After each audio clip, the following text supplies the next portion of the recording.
Sa isang iglap, pwedeng magbago ang lahat. Habang nagluluto ka, biglang lumiyab ang apoy sa kalan. Walang fire extinguisher. Walang tumutulong. Ang tanong, alam mo ba ang gagawin mo? Maraming bahay ang nasusunog dahil lang sa simpleng pagkakamali sa kusina.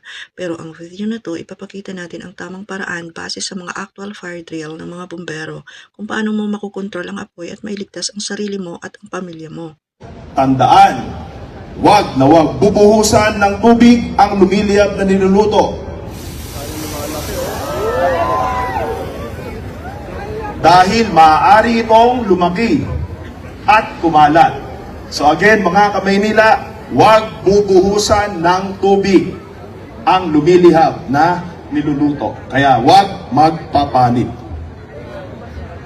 Kung ang niluluto naman ay sakaling wala tayong nakitang portable fire extinguisher sa loob ng bahay, kumuha ng pantakip at takluban ang niluluto upang ito ay hindi na makahigop ng hangin o oxygen.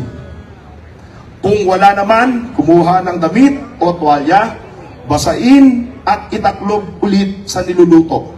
Pagkatapos ay i-off o patayin ang LPG bulb.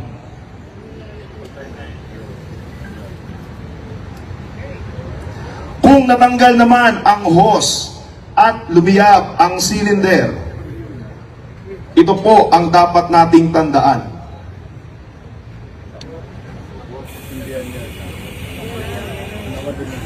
Yan. So paalala, huwag magpapanik.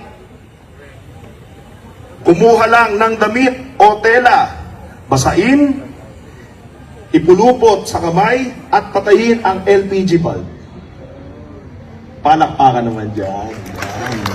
May nakita akong comment kasi na paano pagka okay lang ba yung tumutulo daw yung towel. Okay, dapat pinipiga po yun, walang tubig na tumutulo pag ginamit yung basang towel.